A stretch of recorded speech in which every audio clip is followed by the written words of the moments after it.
Hey, we are live. Thank you, everyone, for joining us. It has been a couple weeks since we've actually been here with you live. So, this is a continuation of our Thursday shows and the show that still has no name, but has had a lot of between investigations and actual interesting activities in the last couple weeks, we have a lot to tell you about. And we're going to go ahead and get going. Lynn, how are you? I'm doing well, thanks. How are you, Jared? You've had a long day. I have been juggling sanity. Yeah, I can imagine. You've been driving all day. That's a lot. And then to do a show afterwards. Wow. You know what? Um, this kind of hero worship is how temples get built. So keep it up. All right. And Enzo, he says, whoa, no intro, cold opening. Yeah. See, It's a work in if progress. Letterkenny can do it, we can do it. That's right. That's right. It's a work in progress, Enzo. Gosh. Maybe Enzo Um, can come up with a name for us. He's really good at that. since on that shout out, I think I could for cold open. I mean, the reality is that I wanted to do the open, Mhm. and I think if you give me permission, I can or can I just share? Yes, of course. I I wonder haven't if even seen that it yet, so I have no idea.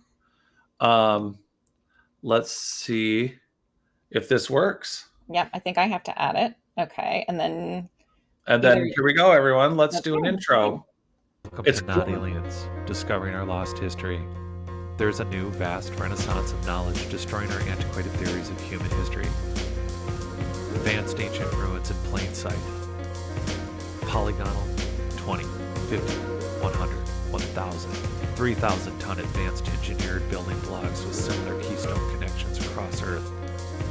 Mysterious, ancient, engineered soils all over the Earth. An advanced ancient human civilization was on our planet and fell.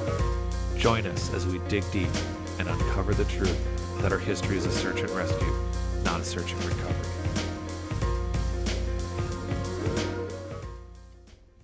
Look at that. Look at that. Well, so This that's is your intro. Should we do so mine as well if we're doing intros? yeah. Let's Have you do seen all my intros. intro? Okay. I'll Let's show do you the mine. intro. All right, I'll Here. show you. I'll show you my intro. Let's see. And while Everyone she's else pulling can that see. up, we are looking at, of course, Wonder Twin powering into a single logo, but for the That's sake right. of cool artwork, let's do this. All right. This, by the way, is my husband's music. I'm just saying.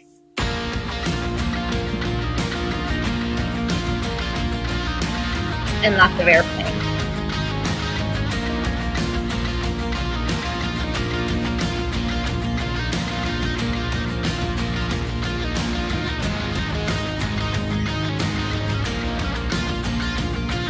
I grabbed my gold and my heart and soul shoes and walk among the groups of two.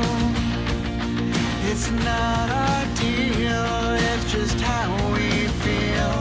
It's a shame we're easily amused.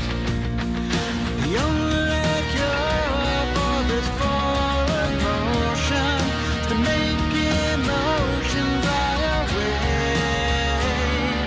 The air is cold, but the water's not frozen. I see ripples rolling every day.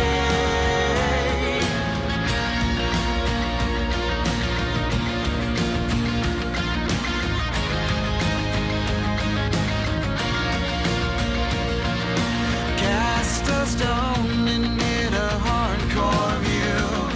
Catchphrase of the day is that it's true. There's no coffee talk and only one way to please. It's a shame what you do moves me.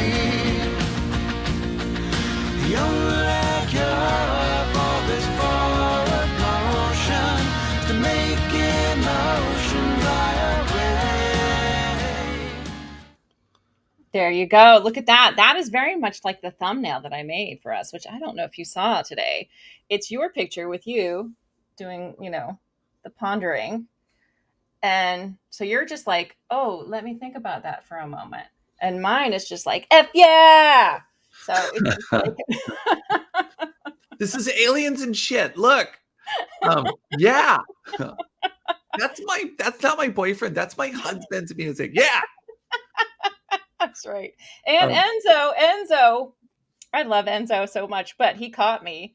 I thought I was trying to be subtle. Clearly, I wasn't. While your intro was playing, I totally spilled. Thankfully, it's just water all down the front of me. And Enzo wrote, "Tea goes on the inside, Lynn." Nice. Yep. That's really funny. Actually, so I can't see it, so I didn't know you managed to do the tea thing at all. It's So yeah, just water, luckily. But yeah, I think I did a kind of, oh, oh my God type situation. all right. So we're gonna keep it all on the inside for the most part. Yeah. We did have. I know you released last week's. I Mhm. did not. So I was waiting to post. I will post date that out. I thought we would do our live show. So for my channel, if you are wondering where the third episode is, this is number 4. 3 is going to be released posthumously, probably. Or they can just see it on my channel. It's already there. See, Mhm. synergy. Synergy. And We got you covered, buddy. thanks, No worries. here, little guy. We Well, do. do you want to? Where do you want to start? Well, I was just going to say somebody has a question for you, I think. Jobo Hobo, which I love the name, says, "Hey, Jared, I tried asking this question last time, but I noticed it was a recording. What do you think of David Mayano's World of Antiquity rebuttals of ancient high technology?" I don't Convincing, in know. my opinion. I don't know his rebuttals, and let's address those next week because we will be live indefinitely for the future. So for everyone watching, we had to do the recordings. Again, extenuating circumstances. I was in the Dominican Republic, where the first NFT crypto jeweler had a gathering. Lynn, of course, was getting married. Mhm. And looking at actual UFO petroglyphs. So I'd like to Mhm. see Mr. Antiquity like refute that. Right? But That was a um, gray alien. I'm but sorry. just yeah, I think specifically to rebuttal whatever they are, it's a never-ending, infinite. I actually want to look up to whatever there's some common phraseologies that we can come up with, but next week let's address those questions Mhm. for sure. So we'll because part of this is we're supposed to be interacting with you guys, so we'll look at theirs because whatever the rebuttals are, and I want this on record so that when we look at them next week, this is a common thing. There's the straw man arguments. There's the go after your credibility, like who are you, what's your degree. Some of the greatest adventurers and explorers that are like Arthur Poznanski, the pinnacle works, encyclopedias originally on Tiwanaku were done by an adventurer. The people who find Machu Picchu, there is example after example of, irrelevant to your level of knowledge of whatever you get in any academic setting, you're finding and doing things, in the field well beyond outside of whatever your original maybe thesis or whatever you learned. And when it comes to technology, I'm just going to say it right now: Babylonian Plimpton tablet, the YBC 2040 tablet, or there's like 4, and I'm missing the numbers here. But the technology and metallurgy that, again, even if you accounted for lost alchemy, doesn't explain single molecule thick. We've done some shows on this. There's a various layers of technology, from whether it's metallurgy or math, that doesn't just show up 1,000 years earlier, but shows up in construction. And when you look at the construction itself, and unfortunately now there are too many independent labs between Russia and Europe that are doing building material testing that's showing that these are ancient advanced geopolymers, not just some smart concrete that the Romans did it. Well, the Romans did inherit recipes that were older, but we're talking about advanced geopolymer mixes. So the proof is in the soil, it's in terra preta. So there's a number of items where we don't even know how to make terra preta, the ancient engineered soil that we've talked about. But there's a list of long items that are not explainable. It's not a question of they're explainable yet.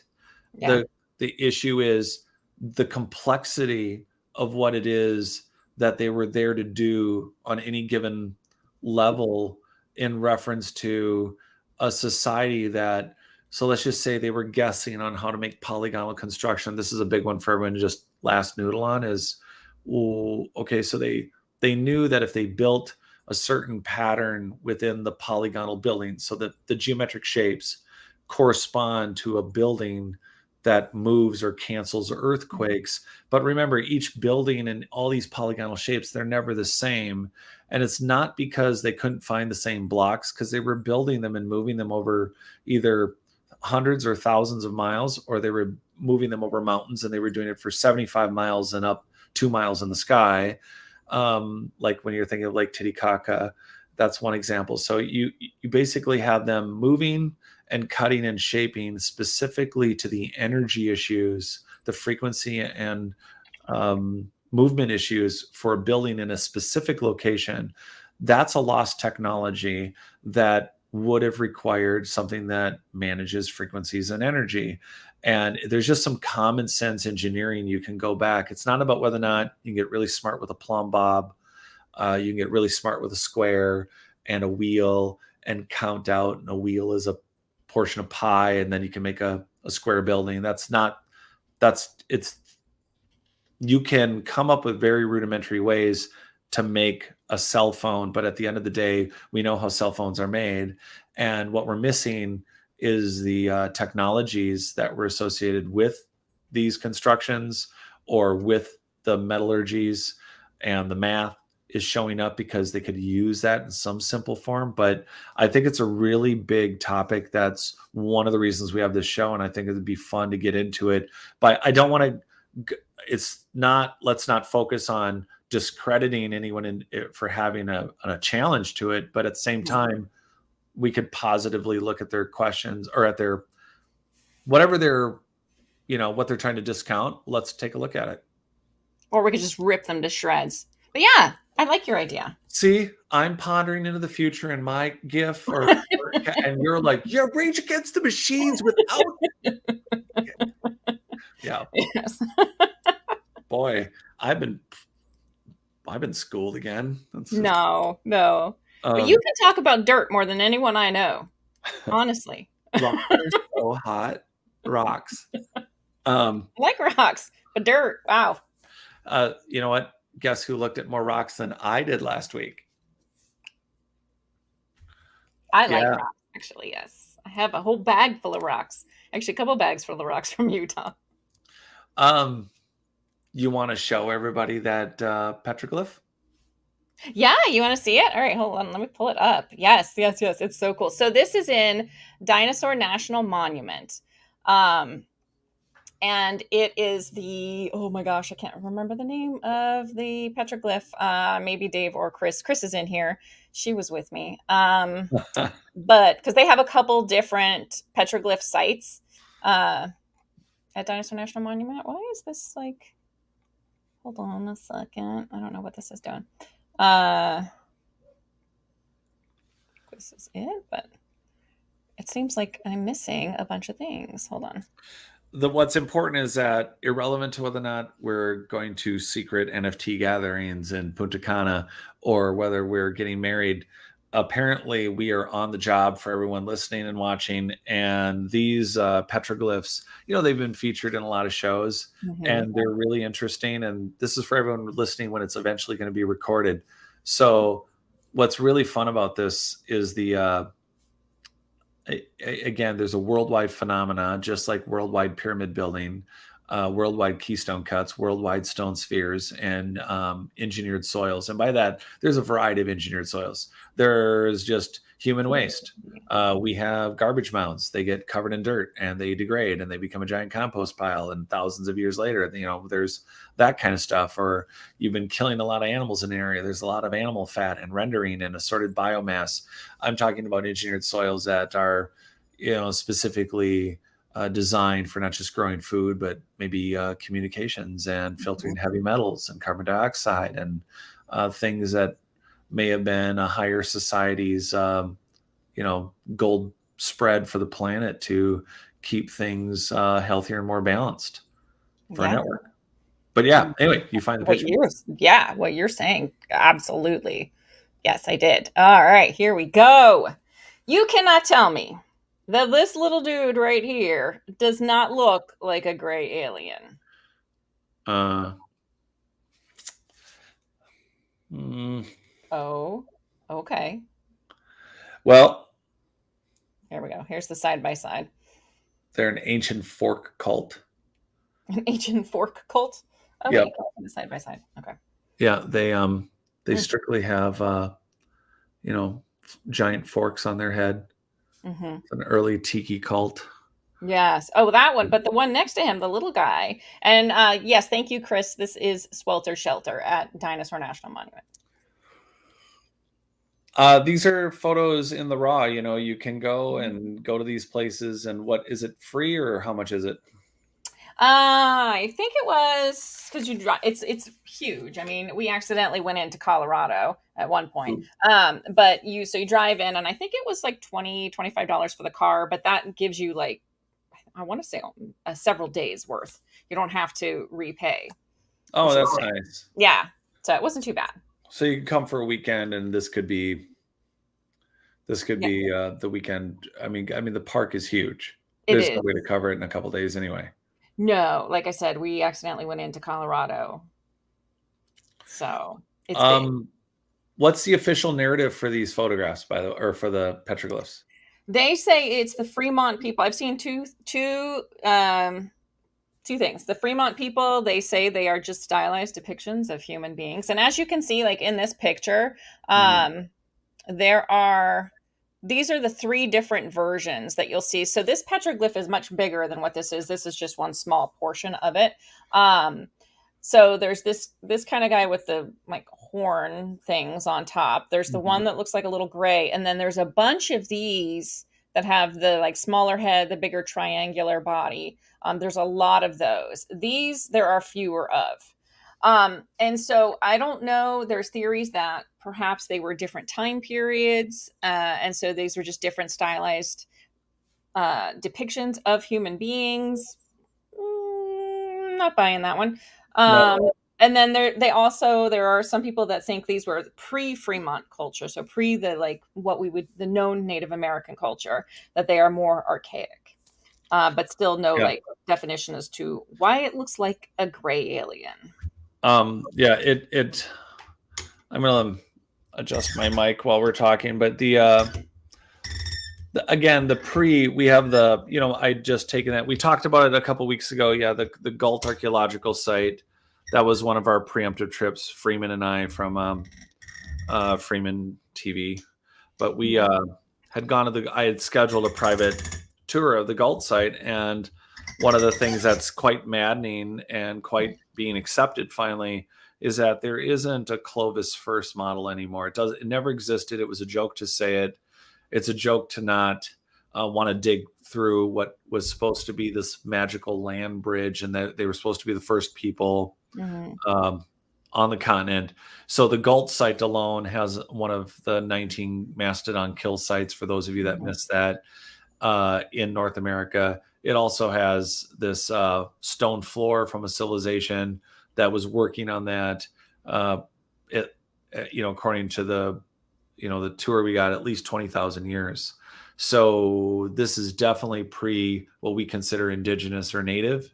And if it's pre-Younger Dryas or the biblical flood, then are we talking about a culture that remotely knew the Gault Site's in north of Austin, and it's part of what they think was maybe a super trade freeway between Central and South America and the upper Midwest, as far as Ohio or even maybe into Wisconsin. So we're talking about groups of people living by the tens of millions based on LiDAR scans and things that have been revealed over the last probably 7 years of Central and South America and what they keep finding. And every time, of course, we're accused of deforesting the rainforest, there's another, earthwork, another giant human figurine or some sort of, some sort of representation of a creature on the side of a hill that was supposed to be pristine, in quotes, pristine forest that had never been cleared before, only to find out that human beings have already lived there. So yeah. so back to it. Do you think that these people were witnessing, aliens or some other advanced culture? It looks more like suits that they're in. I think the one with the like what looks like horns on his head. Let me go back to it. I think that is possible. So I think we've all probably seen the Native American kind of I Don't don't know litter. which tribe it is, where they have the hat that's made out of like buffalo, like, and then it has the buffalo horns on top. Could be that. Could be that. Okay, I could maybe see that that's a representation of that. But this little guy, that's a gray alien. I'm sorry. That's a gray alien. I don't know what else that could be. The eyes and the masking just don't correlate. And the shape of the face, too. No. I mean, one could argue that the small little like triangular human guy has the same head shape. And yes, he does. But he doesn't have the big giant eyes. So I don't know.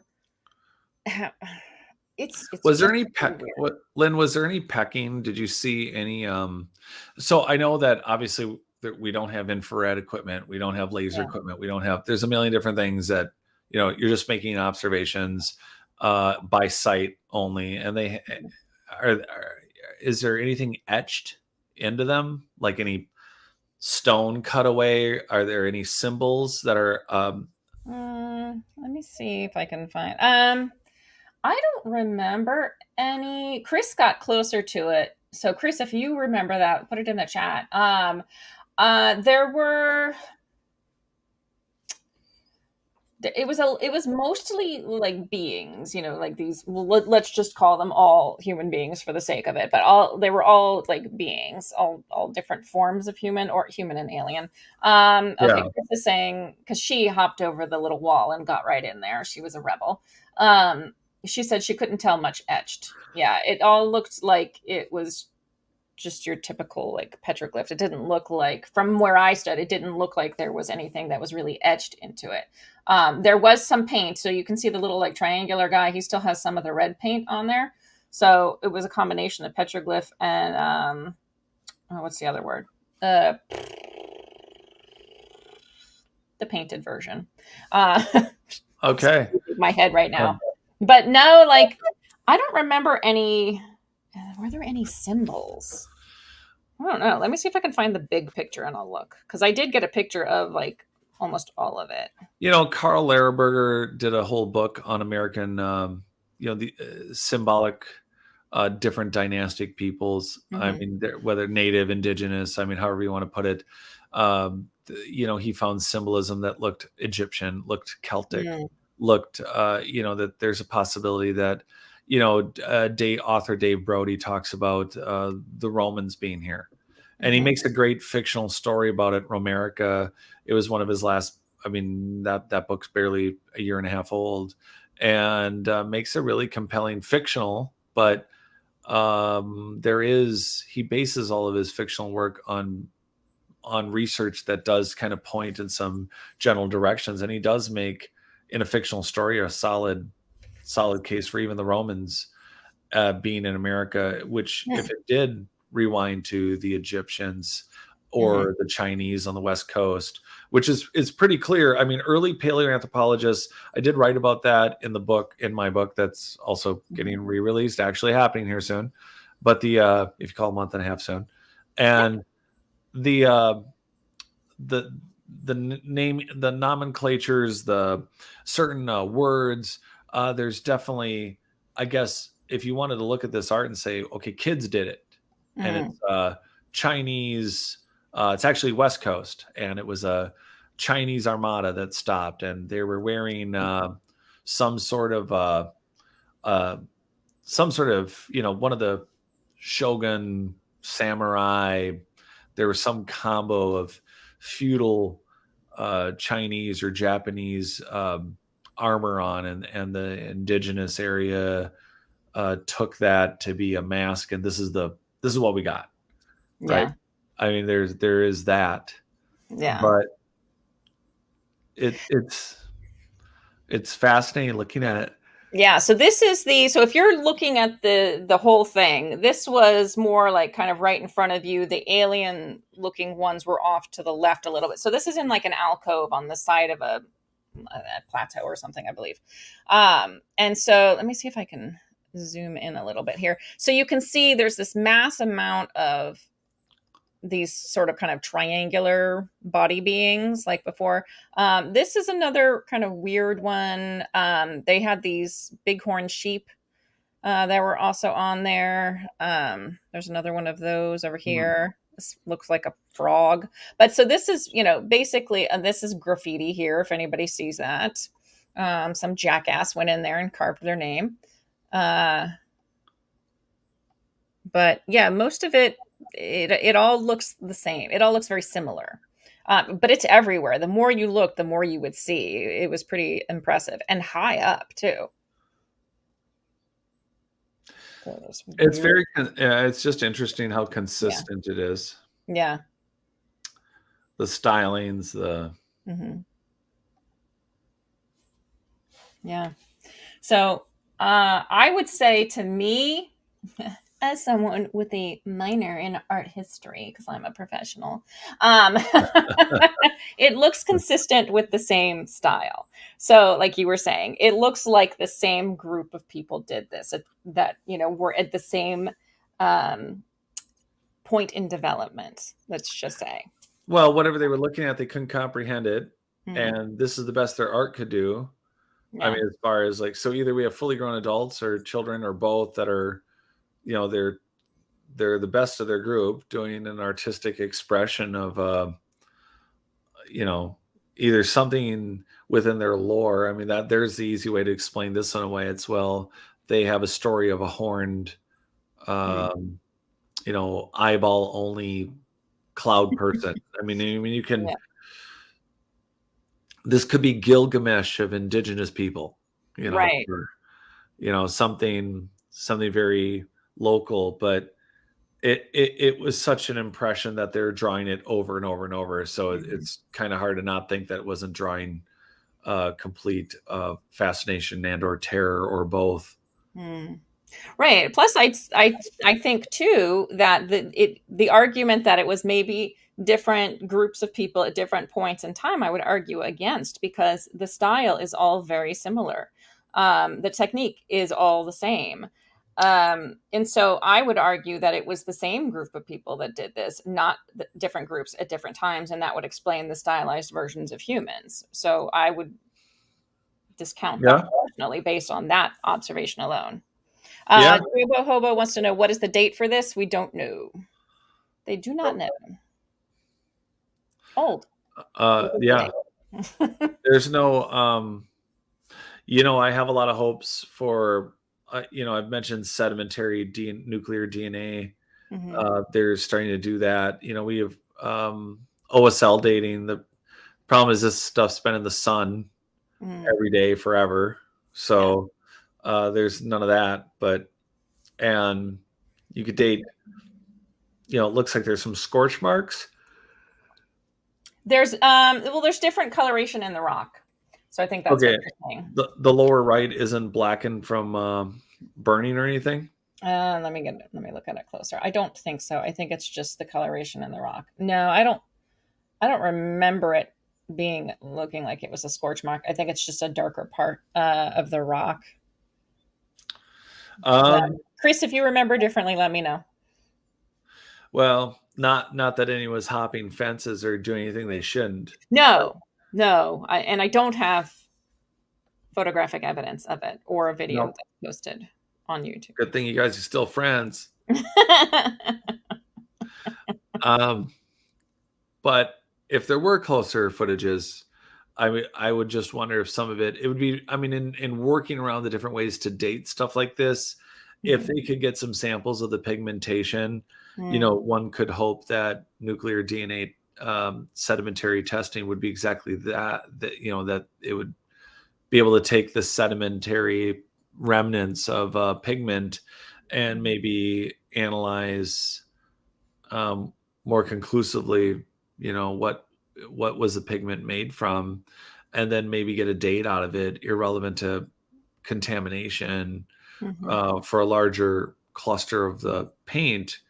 The idea of a single, almost a single atomic piece, maybe some of this stuff is on the event horizon for, instead of casting doubt, we can narrow some of this in. I mean, the problem is that you got to wonder over time if these were considered sacred, if there was indigenous people who did come to these petroglyphs and actually, maybe what if they touched them up?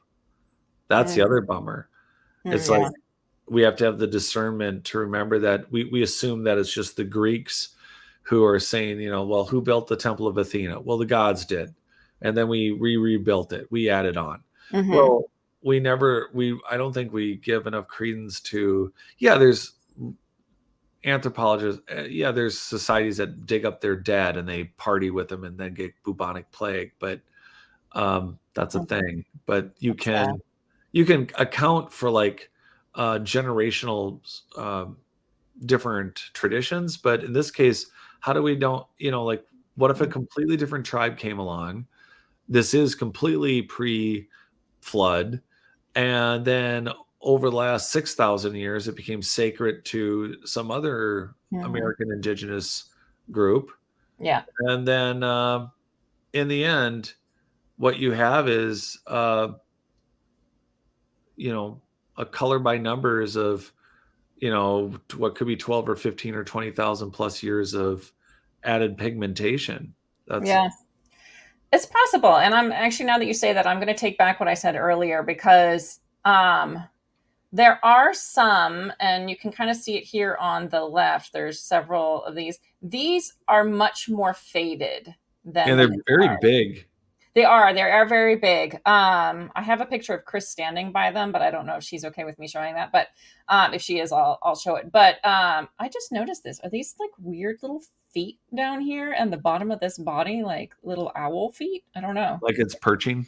Yeah, strange. On a stump. Let me see if I can zoom in on that guy, because he's a little funky looking.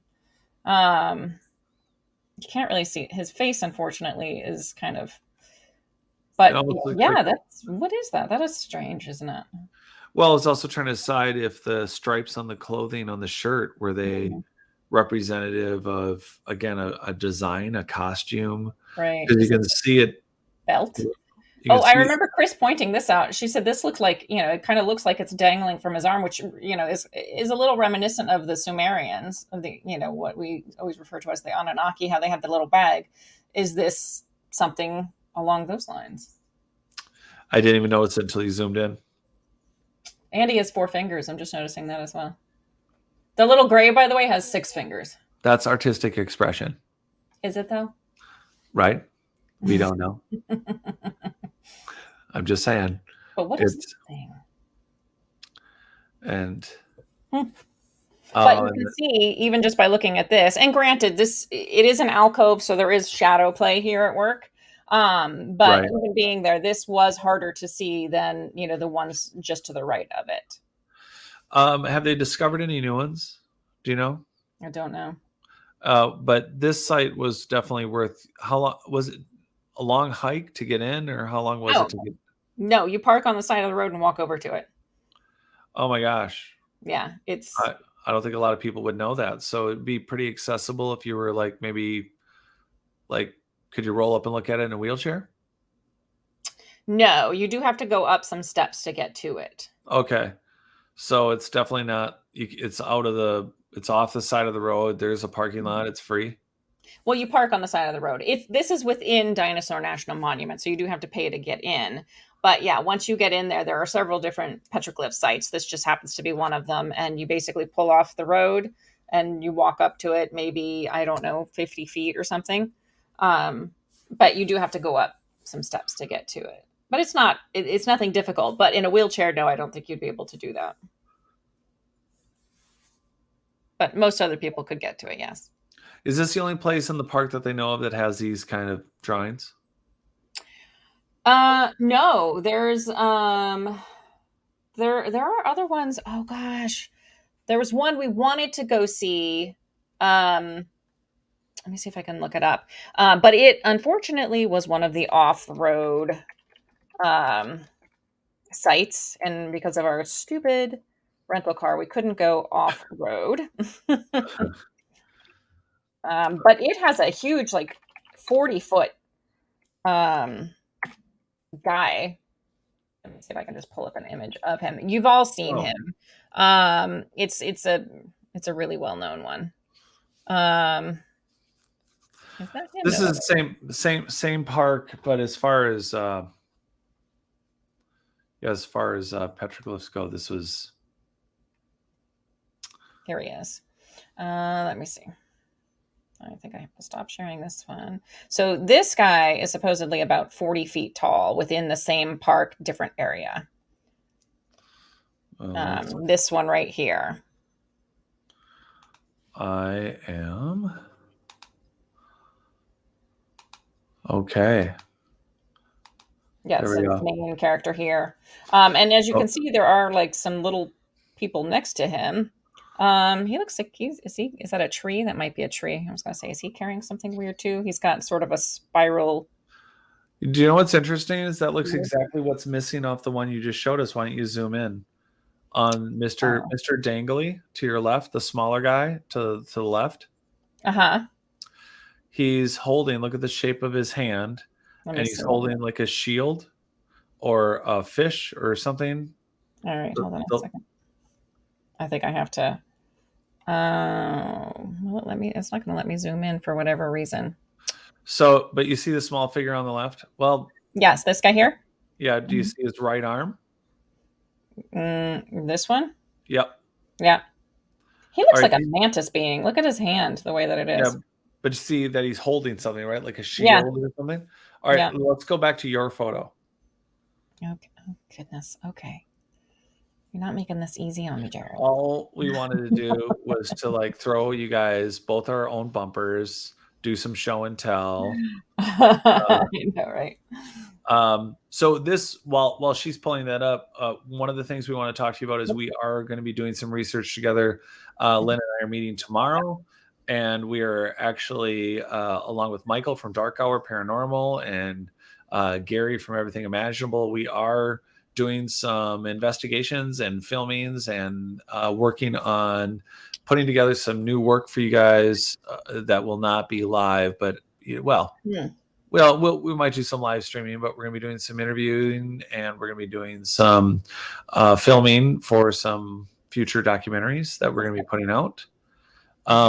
So it's interesting. Right there. Okay. So in this case, part here. Yeah. Do you see that? Like with the guy's arm and everything, it looks like it's just that, right? Like it's a little leash or like a little thing. But I wonder if it relates more to it being kind of a washed out version of what was in that other photo. Maybe interesting. Just curious. I mean, it's just curious, because the problem with old faded wall art, it'd be nice if we had the lasers and the infrared and we were interpreting the different layers and could see maybe the different layers of pigment that have faded and the work and the various scratches by the artists themselves. It's always fun to see stuff like this and speculate when are we this digital technology. I mean, it's still really like 100 years ago. It's great, we were doing good stuff, but the way we can overlap and superimpose things now, I just feel like it's constantly re-staring at the same photo with the sailboat hidden in it and finding new sailboats. Yeah. It's fun. Oh, let me see what Enzo has given me here. He says, "Here you go, Lynn." So maybe let's see. Community show prep. Oh, okay. He's got like a better picture of the guy. Let's see. Maybe it's, oh my gosh, what is wrong with me tonight? I keep hitting I'm like click, click, click on everything that doesn't need to be clicked on. There we go. So oh wow, that really zoomed in. Okay, it's either like really big or this. Oh God, what is that? That looks pornographic. Hold on. Sorry. Oh yeah. I Like that's where it goes right to. Um, sometimes you're drawn to what you're drawn to, and literally what you're drawn to. Oh, poor little guy! If it's all proportional. I know. Um, Oh, little mantis guy. uh, and why wouldn't you feel bad with Lynn laughing at you? Sorry, I'm sorry. They drew Donnie Joe. They drew his little peepee. You want to know what she thinks of you? Just see if she's laughing or crying. Oh my god. Whatever he's holding, though, I was hoping you could zoom more in on his hand than I his. know. Let me see if I can maybe just download the picture and then save image, and then maybe I can just zoom. Or scroll right, scroll left. It's not letting me move it. Let's see. Hold on. There we go. Okay. We got to do it the old school way. There we go. So I don't know. I don't know what that is. That's just like a. It's interesting because it has a cylinder type space. Right up in the. Yep. Like this is larger here, and then it goes into like a smaller area. I don't know. Is that the there we go with the circle sun thing again, or is it or is it a rug? Someone said they thought it was a drum. I don't know. But see, what's interesting to me is that the big guy, let me go back out. This big guy and this little guy are both holding on to this spiral circle, whatever this is. That is interesting. Is it a circle? Is it, those circles are found all over there. I mean, those are everywhere. Yeah. All across you keep zooming in on the same stuff, huh? No, I was trying to figure out what this thing was. I don't know. I wish it would let me go in between like gigantic and this one.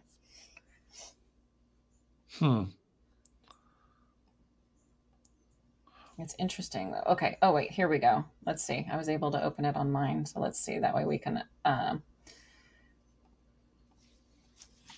manipulate it better. Okay, here we go. There we go. This is what we're talking about. Okay. Now this looks almost like he's carrying another thing, but it's like mushroom-like, but very similar to this one as well. Yeah, that's very interesting. And even this weird little like fella here, he looks like he's carrying something as well. Yeah. Pretty primitive. Right. Interesting though. Doesn't this look very like Aztec or Mayan to you? It does. Or Go body. Right. That's very GoBot. But this guy, he's out in left field. I'm not sure what he is. He's just like one of these things does not belong. I know. It's like, well, should we address the horned figure in the corner? The horned figure with no body. The guy that's, getting out of Stalag 13 from the tree stump and looks like the devil. Just smile and acknowledge, Thanks, bud. Thank you, buddy. How's that for a specific reference for any of those that don't like Hogan's Heroes? You have to look that up. But the devil-looking alien coming out of the tree stump with a guy holding what looks like a giant mushroom. Yeah. But they are all different beings, which is interesting. Unlike the other one that we saw, where there were about 3, maybe 4 tops, different versions of beings. All of these beings are different. Yes, they are. And why are they both holding what? So again, is it a shield? Is it the sun? Is it a rug? Is it representing some sort of sound and frequency? I mean, that spiral is everywhere, and there's still no collective answer on it. Right. But this is some of the stuff you can see at Monument. Then, did you see any of the dinosaur stuff? Yes. Yeah. We did. We went up. They do have a like a quarry gallery. So basically, it's all just exposed rock that basically they built a building around, and you can go in and see. And it's this kind of jumble of it's mostly Stegosaurus and Camarasaurus bones, but really really cool. So yeah, I did see that. Really neat. Mhm. And so that were there any other tracks or footprints to check out? From Yes, there were supposed to be some. I didn't see them. So it's because I was having trouble breathing. So there was Okay. you can take you can take like a little shuttle up to the quarry museum, or you could walk. There was a trail, and they said it's about a mile, and you can walk. And so we were like, and they said yes, you'll see some fossils out there. You might see some tracks. So we were like, okay, cool, let's do that. What they failed to mention is it's a mile up the mountain, and you're already at a higher elevation. And I have asthma, so it wasn't a great combination. Oh. I was like, like trying to breathe. Meanwhile, Dave is jumping all around, climbing up on things, looking at everything, and I'm like, "It's good, it's good." Yeah, It's good from there. Yeah, It must have been easier to find a lizard when you're bent over. Like, oh, I see a lizard. I did. The lizard was actually at the petroglyphs, but yes, I did see another lizard there too. You're stopping to catch your breath. That makes more sense now.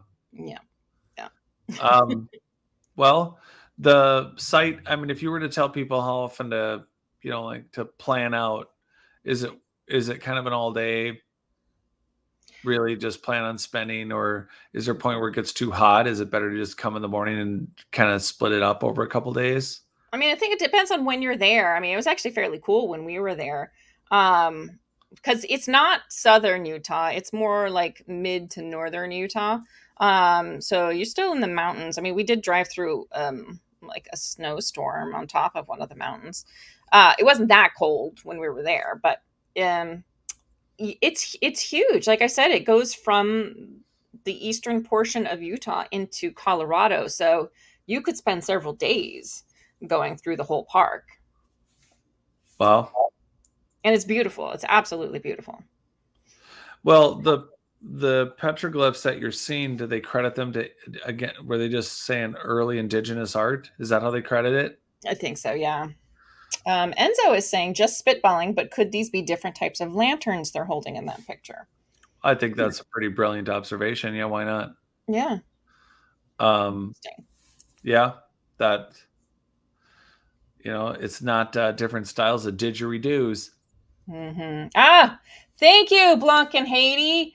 Thanks. Would these actually be pictographs? That was the other word I was looking for, since they look like they are drawn on the rock as opposed to being carved into the rock. These are actually carved into the rock. Well, I think these are. We didn't actually see these in person. The other ones that we saw are definitely carved, but they also were painted as well. So technically they're a combination of the two. Now these I didn't see in person, so I can't say for certain. Use your early indigenous 3D glasses. Let me see. Let me see if I can zoom in on it and see if we can tell.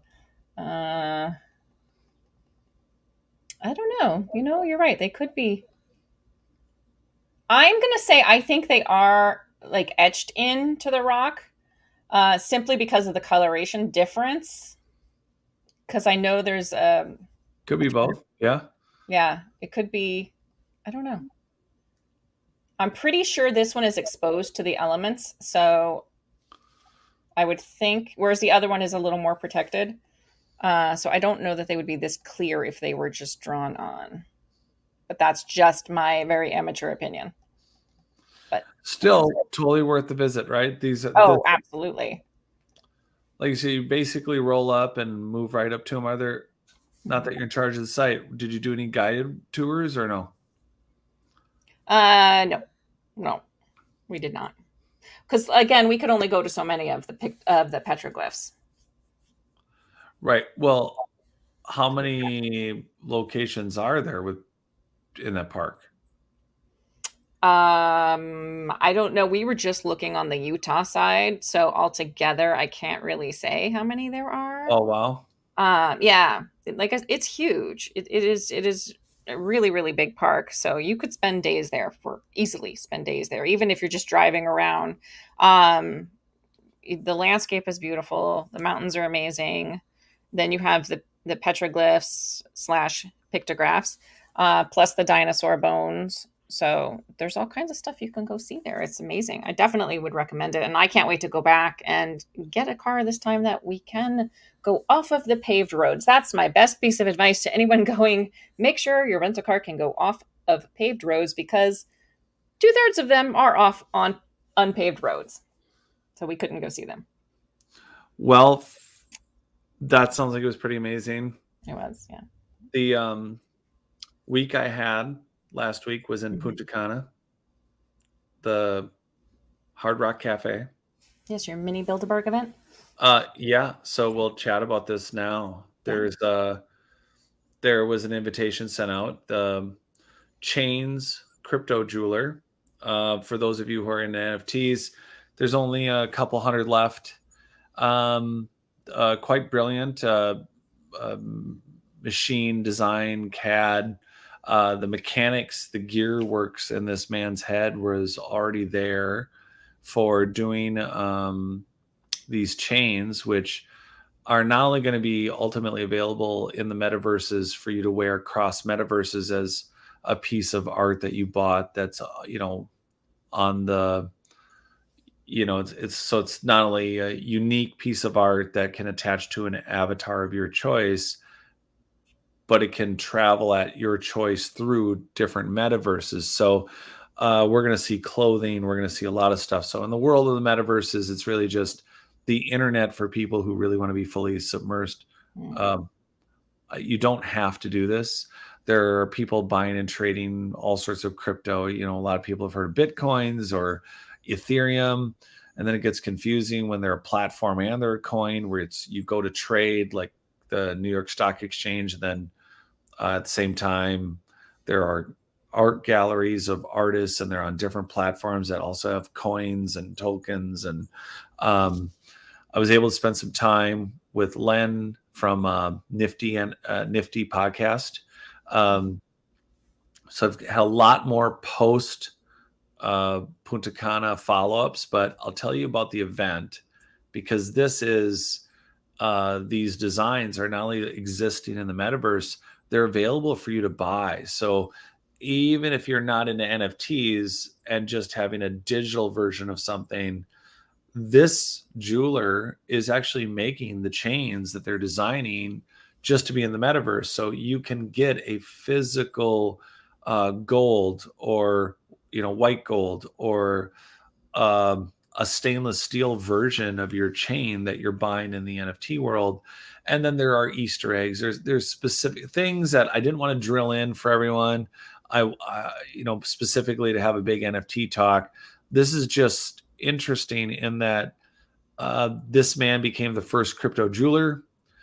And so there was a thank you put out to whoever bought the chains to get together at Punta Cana, and it was at their expense. So I went as Freeman from, Freeman Fly TV, Freeman, that they would get together and pay all the expenses, and you just had to get your flight and get down there. And I went as a guest and came out holding a Punta Cana piece of art that will have a physical chain. And it was really neat that was gifted to everyone who came. And it turned out to be over 170 people. Now the resort is good for 1,778-ish. So this is not a small resort. When they say all inclusive and all the restaurants, you don't pay for anything once you're there. Mm-hmm. But the reason I bring it up is just because we represented a fraction of the human beings that were there, that could have been there.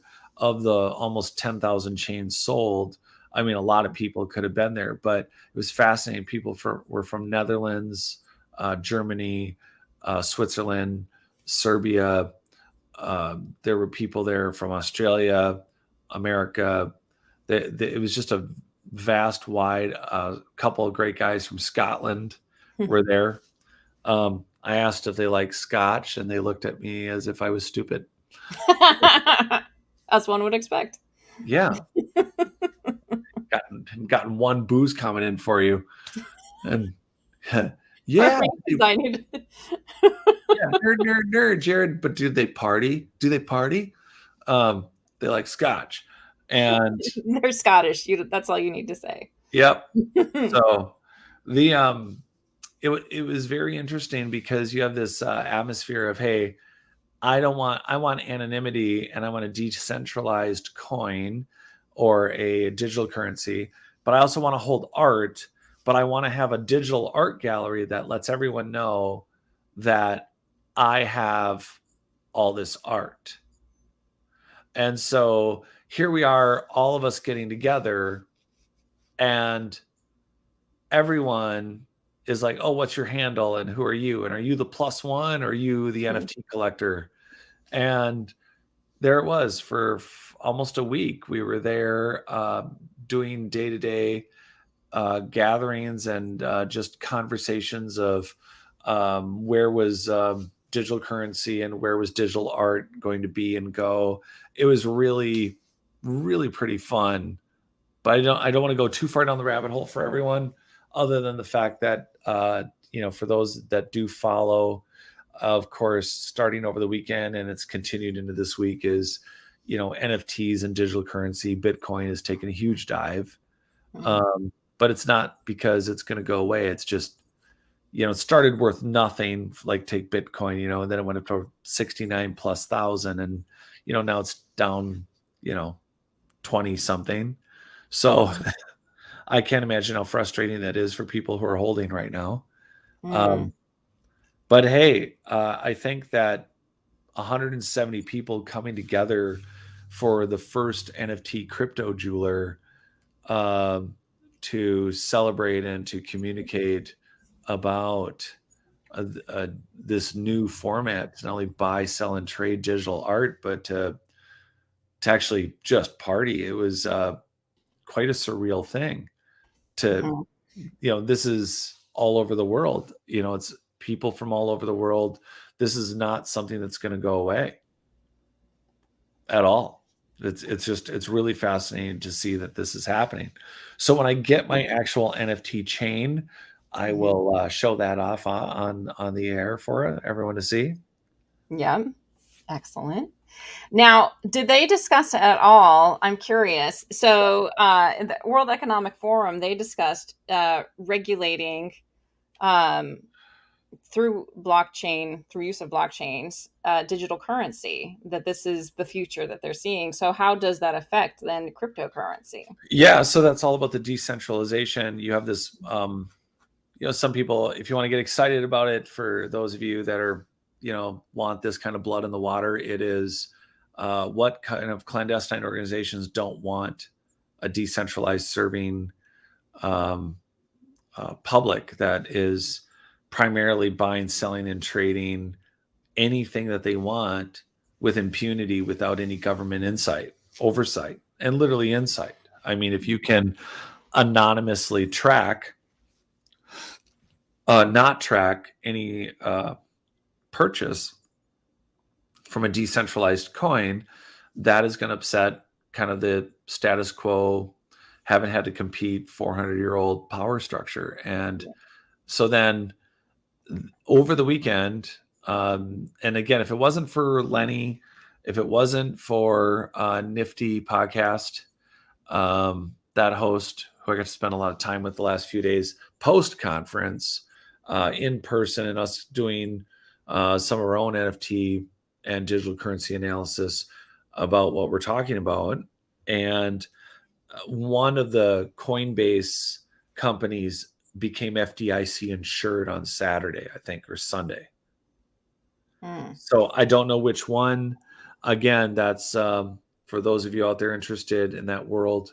The thing that I found fascinating was to see where people's anonymity wasn't necessary, or where they wanted it, besides the actual crossover for collectors, for I think something that is going to be valuable in the future. Personally, I'm not saying this as an investment advisor. I'm saying this as someone who does design, build, and art.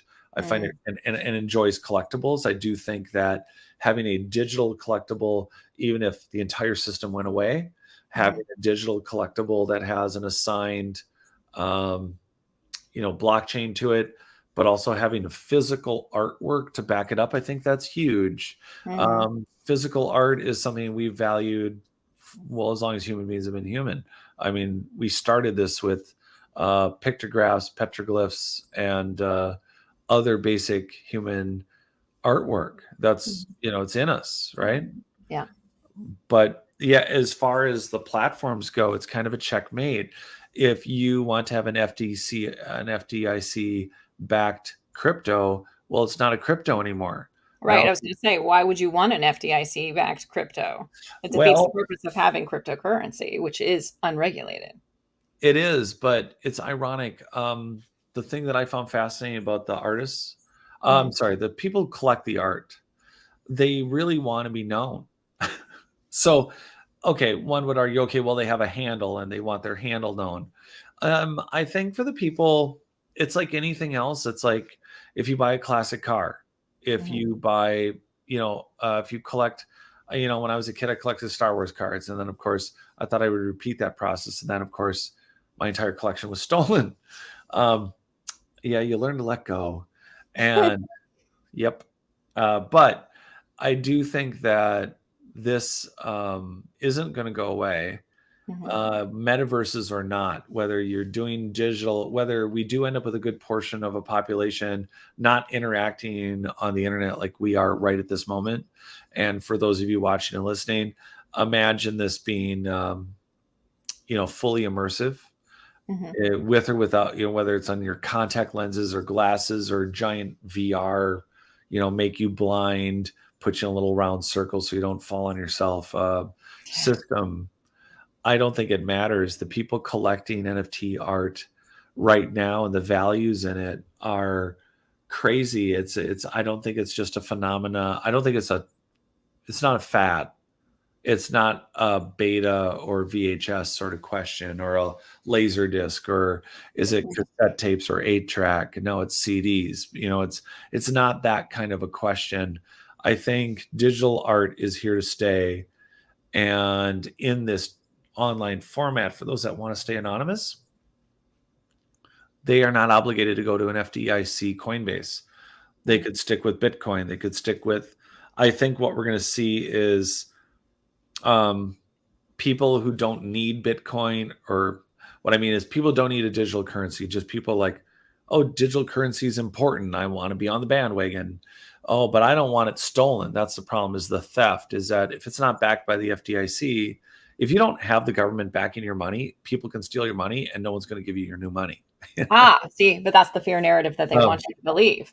That's why they're yeah. telling you that they need to be regulating cryptocurrency was actually incorrect. Cryptocurrency was created for the very purpose of it not being regulated, to decentralize things so that they can't sit there and try to tax every single transaction that we ever made. And that's what they were touting at the World Economic Forum, which was like, we'll be using blockchain with digital currency and we can track every single transaction that any person ever makes. Isn't that wonderful? Like, no, it's not. It's horrible. You know what? It's such a nightmare and draconian that on one hand you're like how could we possibly let this happen? Mm-hmm. Here's something no one ever talks about. So does that mean every time you guys pass a law and do a budget, the American people now get to know every single thing you guys spend money on? No, of course not. It doesn't work both ways. They'll just put it in the black budget. It's Right. for Well, national security purposes. see, now that is the obvious answer. Now, I'm all about having a giant gooey, secret, make us clone us alien fun, whatever they're doing. And whatever superhero weapons we don't know about, etc., and all that. But when it comes to how did my congressman spend the discretionary fund that they have to have a office in Washington? Mm-hmm. Were they one of the congressmen from a state that gets 10 million, or were they from the state that gets 3.5 million? This is a personal, like, what small business wouldn't want, 3.5 or $10 million to have an office on? We don't see when our politicians are compensated, we don't see where their money goes. So I think at a minimum, I don't think they realize that if you want to track everything and make that reportable, not like your taxes are private. Yeah, but you guys do see that someone's going to want to legislate that into law, that we can track any public servants' investments. Now that will never happen because they'd have to vote it into law, and they will make a loophole about that. which is why they can do things like invest in oil, why they can invest in other companies, which they then can vote Yeah. on to increase the stock in. They give themselves a raise whenever they feel like it. I wish I could do that at a job and be like, you know what, I think I need a raise this year. I'm going to vote to give myself a 21% raise like they did this past year. Well, anyways, Right. I'm sorry. I'm not getting angry with you. I'm just annoyed at the system. It's I corrupt. would I'd give you a raise every time you spill on yourself.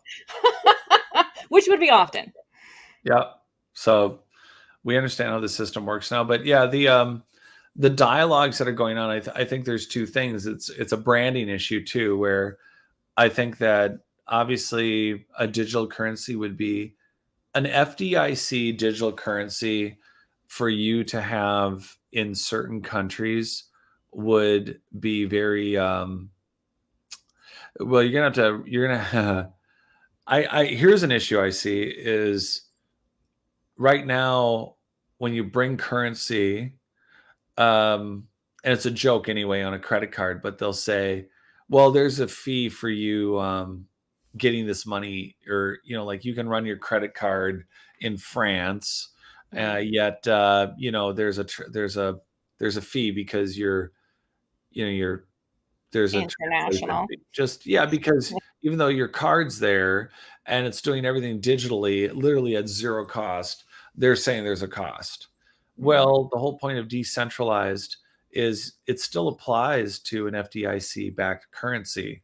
If you have a digital currency and you accept digital currency, there's no, I mean, people in this world already know this, but for those of you listening that aren't doing it, if you wanted to go somewhere and not pay exchange rates, you would just pay in digital currency. It's like it's one Bitcoin is one Bitcoin. Nobody really pays one Bitcoin for anything, but whatever the rate is, it's like you're not losing 20, 30, 40, 80, $100 in these fees. So I do think that is a game changer, because right now they rely on people popping off an airport, getting local currency, or when they leave the country, they plan on that currency, being maybe captured right there at the airport, and then there's a fee to convert it back to dollars. And at the end of the day, they get you coming and going. But with a digital currency, you wouldn't need to do that. One E is, you want to spend Ethernet money, or Ethereum. Sorry, thinking about the internet right now. But if you want to spend, pick your favorite coin, and they're going to lose, I don't know if it's hundreds of millions or billions in exchange. I mean, those systems, like the people you see sitting there. Now, I think there are a lot of second and third world countries that they're always going to take cash. But you can certainly see, a very large market where you wouldn't need those people to even exchange the money. Right. I agree with you, except when it becomes federally backed. That's when the government gets their sticky little paws into it again. Right. It's the same reason why, because it is all digital for the most part. Yes, we still use cash. We still have cash. It's not, there's no gold standard anymore. So it is mostly just digital and printed paper, let's be honest. But at this point in time, like it is fairly digital, and you're right. Like there is no reason why we should be getting these fees for, say, international transactions, because it's all digital. It's the same system. And so it's just like when we buy something, it's immediately taken out of our bank account, right? But when we get a refund, sometimes it's like, well, that'll be 3 to 5 business days. Why? It's the same system. Yeah. Because they want to hold on to that money, so they have 3 to 5 more business days to make interest on that money. So all of these things, it's all BS. It's all BS. No, it is, but those are the things that I could see. I'm just calling what I think where the shortcomings are going to be, where people are going to call them out eventually, is that they're going to do it in a way where, they're going to try to say that there's a fee, and they're going to be like, well, there can't be a fee because, well, it's decentralized money, even if it is backed by the FDIC, But it can't be decentralized if it's backed by the FDIC. Right. But there's the point, is that they're going to look at it. So what's going to stick with digital currency for some people is the idea that they're getting something that's secret and safe and different. And then, they're going to run right over to their little digital wallet controlled entirely by the government, and it's not going to be decentralized, but they're going to call it that. I think Right. there's a Well, lot of yeah. people are going to mislabel it. Oh, of course. Of Um, course. we, Let's see. Ria has a question for you, Jared. So, Jared, just to kind of go completely off topic, but this is interesting. It caught my attention. The lava tunnels under Wisconsin, do they connect to the tunnels in St. Paul? I would love to know that. Hmm. I got fascinated by I know someone who is a city worker who used to go. There are some very large. There are caverns all over. There are sinkholes and things that happen. There are explored and unexplored caves all over St. Paul and Minneapolis that show up. In fact, there are guys that drill wells and they talk about hitting spaces that go significant feet without actually having any resistance. So they know it's a cave. Wow. And they're unmarked, uncharted.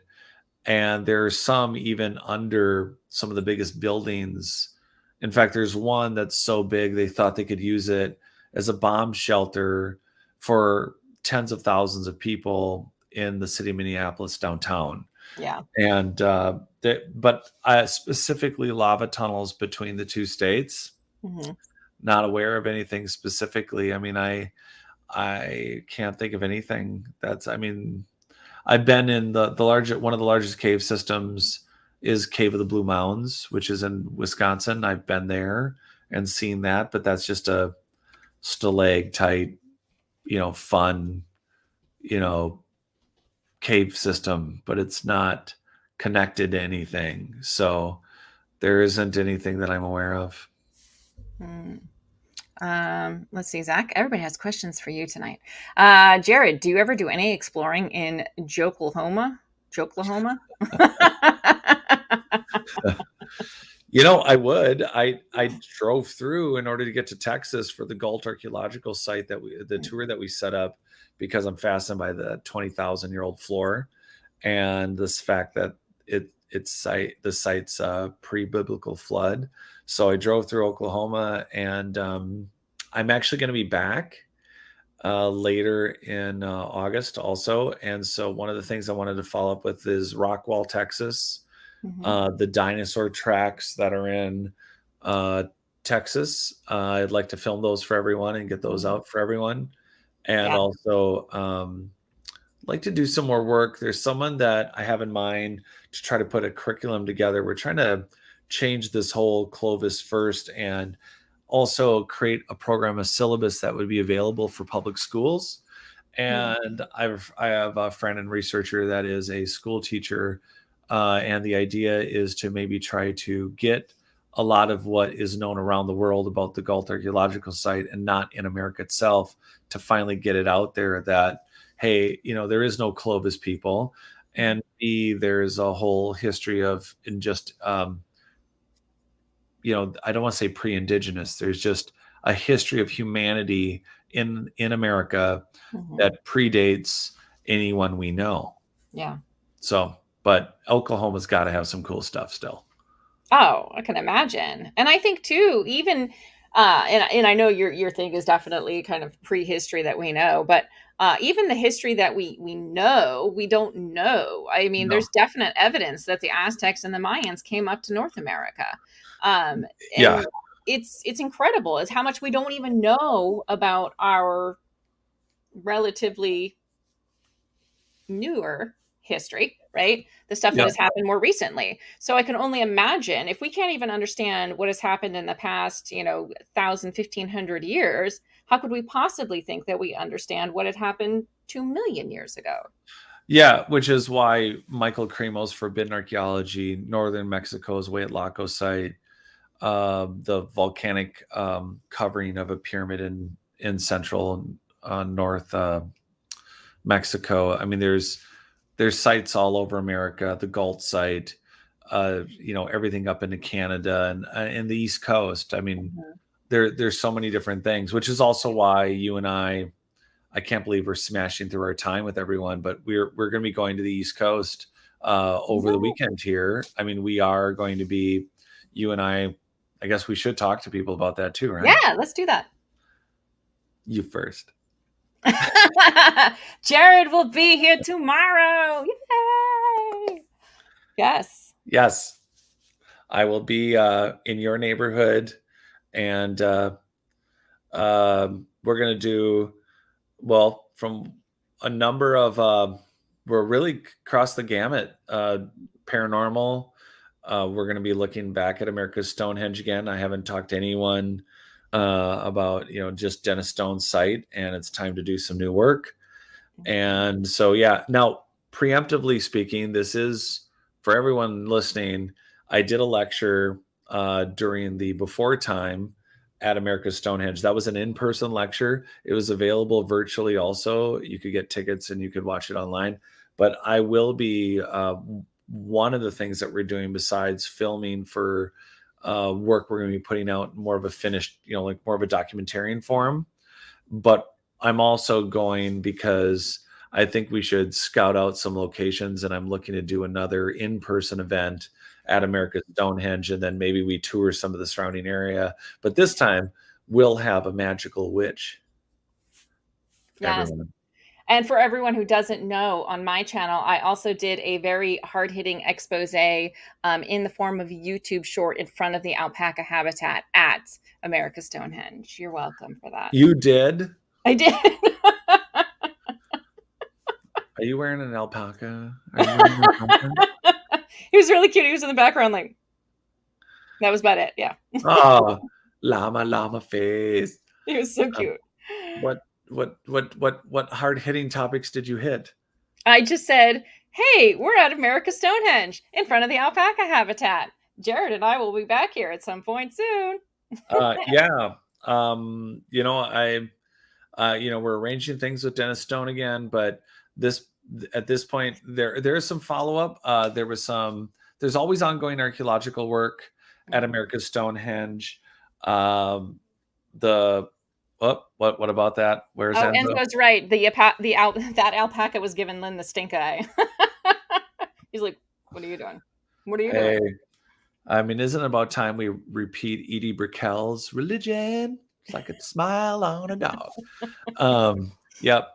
Did that llama? Did the alpaca have a stink eye? He did. He was kind of like, what are you doing, lady? And why are you doing it in front of me? I kind of got the attitude. He was a haughty alpaca, like condescending, if I do say. Is it like that one was going to transform into the prince sort of thing? What? Wait, did you say? Was it what kind of an alpaca? He was haughty, like Haughty. Haughty. He was condescending. And I'm like, kind of really hoity-toity? Mm-hmm. Yeah, he was just like, how dare you? How dare you do this in front of me? They would not come out of that little barn when I was there. Oh, really? No, would not. Didn't give a crap.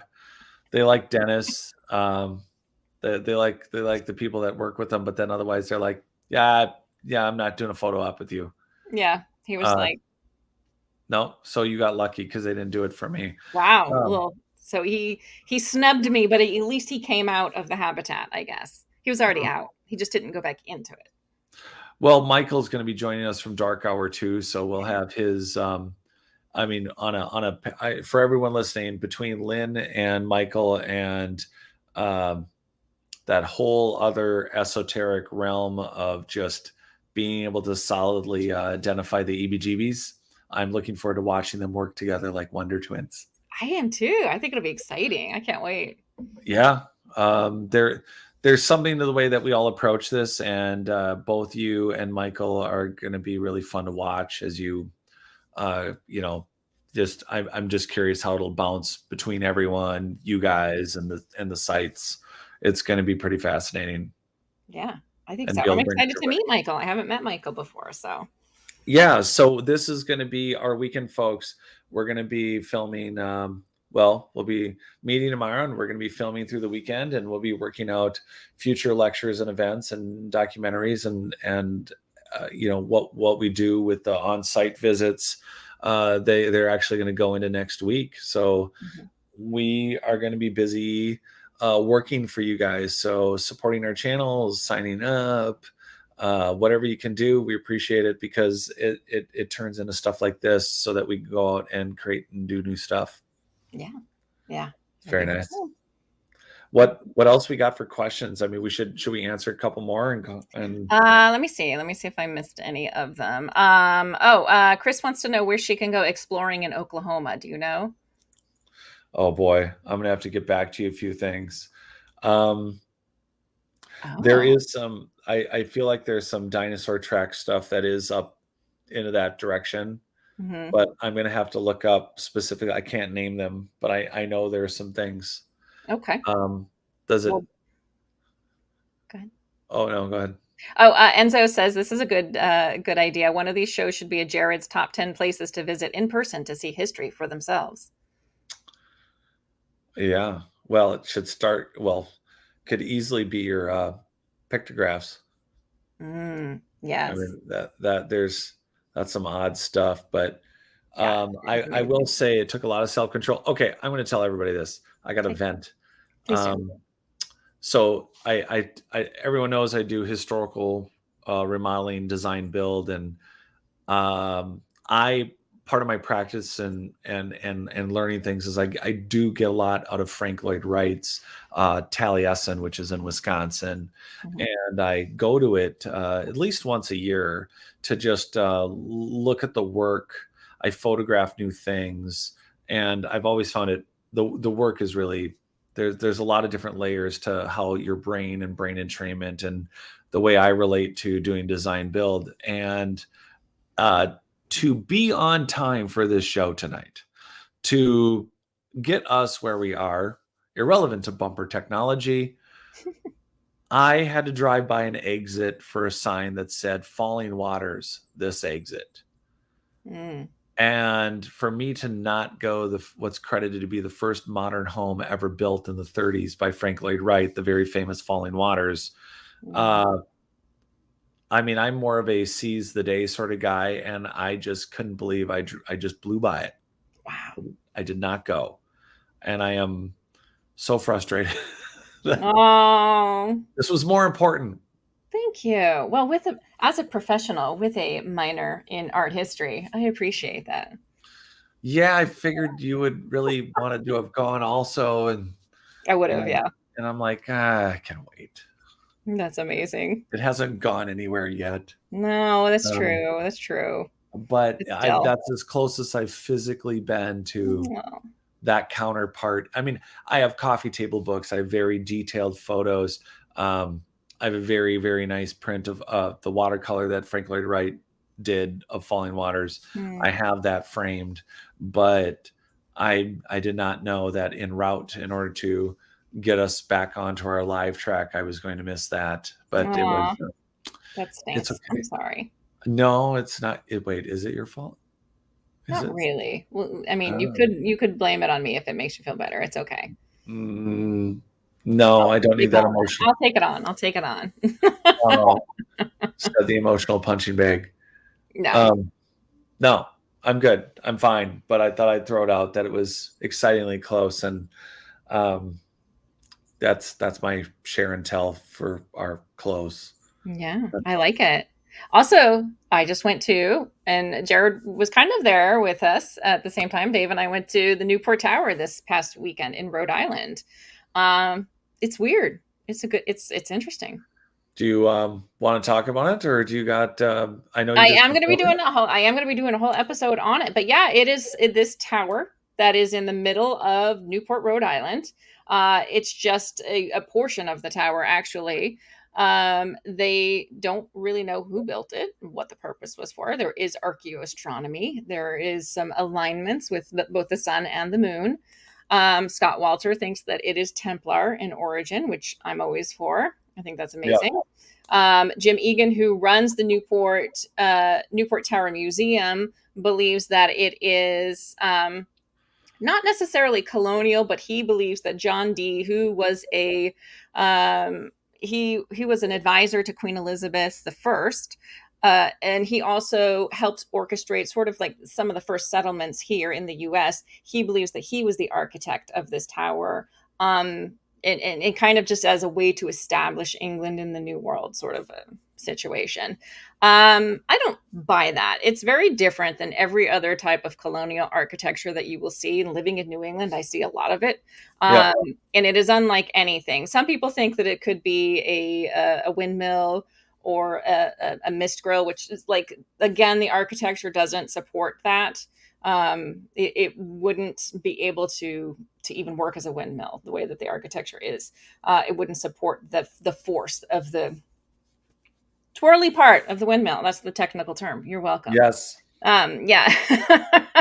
So it's a big question mark. It's a big question mark. What is the Newport Tower? Why is it there? Who built it? How old is it? We don't know because it's all made out of stone.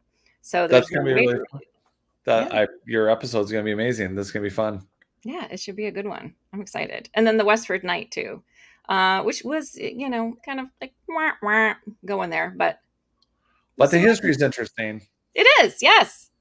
So Westford, Mass. There is another type of petroglyph, which is a depiction of a knight kind of in his death state, I guess, the whole like laying down sort of a situation, holding his sword. So they think it might have to do with Henry Sinclair and one of his expeditions. They think he might have taken some native trails and made his way out to Westford, Mass, of all places. Don't know why. It's a lovely town, but kind of in the middle of nowhere. So we'll see. All right, cool. Yeah. Well, thanks everyone for joining us. I think this is going to wrap it up for our actual live fourth show. Yeah.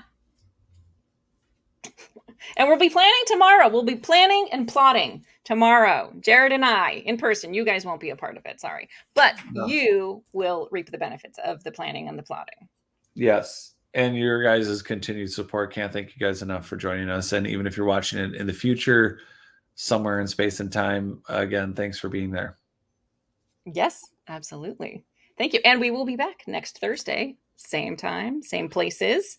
So yay, we were able to simultaneously cast on both channels. Someone actually let me know before we go, if you're on Jared's channel and you've been able to watch this without any issues, let us know really quick in the chat, because this is the first time we've ever tried this. So we actually never asked if it was working okay on your channel.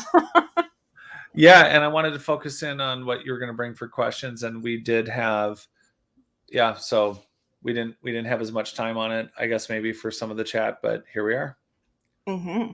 Yeah, so hopefully there's someone. Let me see. I think I can look. Yeah, there's still 8 people. 8 people have hung in there on Not Aliens. One of you guys, let me know. Okay, good. Thank you, Z Central Academic Agency. Said showed up late, but no problems. Awesome. So now we know we can simulcast. Both channels at the same time, which is awesome. I love that.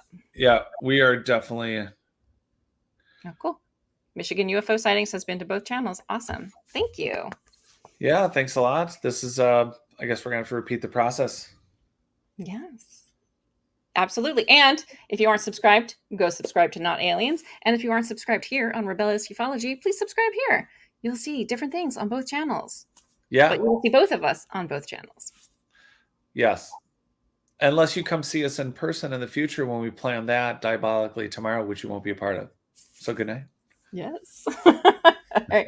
Good night, everyone. Thank you so much. Bye. You should end. Epic says you should end with an awkward silence every stream. Ready? Here we go.